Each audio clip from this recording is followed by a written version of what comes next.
আবার ওই কালো গিলাফ দেখলে,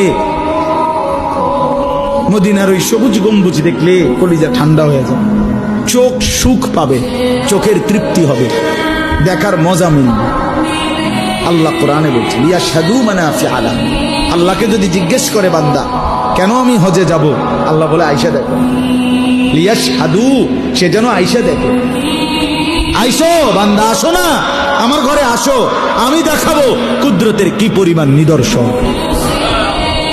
দেখবা কদম কদম, পরতে পরতে আমার নিদর্শন, আমার ঘর দেখবা, আমার কালো গিলাফ দেখবা, হাজরে আসওয়াদ দেখবা, আমার ঘরের দরজা দেখবা, মাকামে ইব্রাহিম দেখবা, জমজম দেখবা, সাফা মারওয়ায় ঘুরবা, মিনায় যাবা, আরাফায় যাবা, মুজদালিফায় যাবা, আমি তোমারে ঘুরাবো, ঘুরাইতে ঘুরাইতে গুনাহ মাফ করে একদম মায়ের পেটে নতুন বাচ্চা বের হয় যেভাবে, নিষ্পাপ বানায় দেবো।